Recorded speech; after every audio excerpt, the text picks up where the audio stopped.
Hey YouTube, welcome to another video from Skinny Medic. In this video, we're going to take a look at the Streamlight ProTac Rifle Light. I have it mounted on one of my ARs. This is just kind of a hodgepodge of pieces together. But I've been running this for quite a while now and doing some training classes.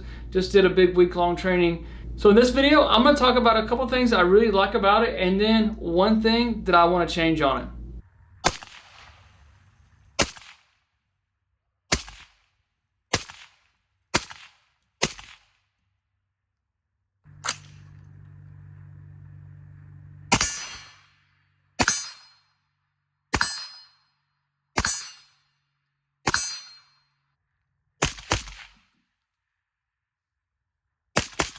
So the light I had on this rifle was over here, so you'd have to switch your thumb over. So when I wanted to activate the light, my thumb would move up. So I wanted one that had a nice pad on it. So switch to this Streamlight here. So my thumb is right there. I can turn on just as a momentary or a steady burn, however I'd like to. So I put the pad there. It's in a good spot for me when I come out and shoot.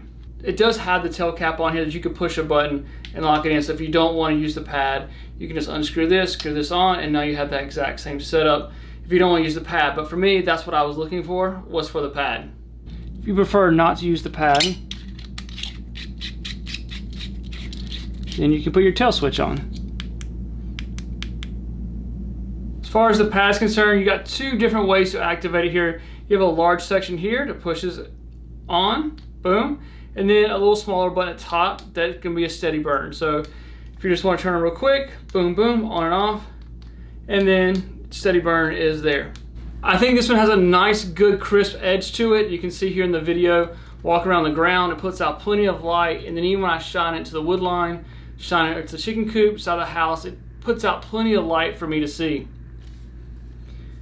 Now, I am running a suppressor on this rifle here, so I don't have to worry about gas, things like that blowing back. So it's still nice and clean on the end, but it just depends on your setup where your rifle is, where you're going to mount this light, depending on how much carbon you're going to build up. For me, I'm running a suppressor, so it's been pretty clean so far. Mounting it to the rifle was simple enough. It tightens down. It's been nice and secure. Didn't go anywhere. Also came with an M-lock adapter, so if you need to run an M-lock, you have that opportunity there as well.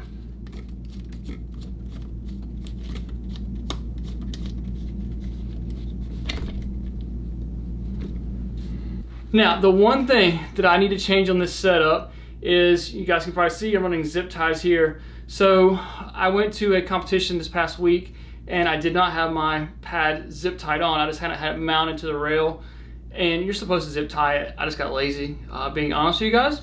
And then about halfway through the day, I lose one of these pieces here. So this is a two-piece connection here, and so it slides together and connects to the rail. I lost one of my pieces. So then for the rest of the day, my pad's flopping around and it's driving me nuts. So come back, actually had another pad a friend of mine let me have, and so connected it back, then zip tied it, and it didn't go anywhere. So I do want to make, I think Shadow Arms, somebody that shadows somebody, makes a screw-on plate here that will secure my pad nice and firm. So I'm going to upgrade that. That's the one thing I'm like, man, that really needs to be an upgrade, and I'm going to do it soon. When you're ordering your light too, you have two different options for battery options. I chose the rechargeable battery. So you unscrew this, your battery pops out, and it's got a little connector plug to the battery, USB, boom, plug it in, and it charges up. When it's red, it's charging, and when it turns green, you're good to go on your battery. So rechargeable battery is easy enough. Just plug it in here, and then USB charges your battery. So this is going to be 1,000 lumens here. You have a couple of different battery options, like I said. CR123, which is not included, gets about 1.25 hours in use. If you're using the rechargeable USB one, 1.75 hours for use. With the current setup I have with a rechargeable battery, it's 6.9 ounces. If you're using a CR123 battery, it's 6.4 ounces. If you're using a rechargeable battery like I am, it's 6.9 ounces. Dimensions, it's 5.43 inches in length, 1.45 inches in width, and about 1.72 in height. You've got a couple different ways you can run the light too. It does have the momentary on and off, and then you have a steady burn, and you could also do a strobe light if you're interested in that function as well. So for me, overall, I am happy with the Streamlight ProTac flashlight. I just want to upgrade my base here for my pressure switch But that's really the only thing I have to complain about. It's been a good flashlight. It's held up well. So thank you guys for watching. You never know when you'll be the first responder. Remember, you need the right gear and the right training.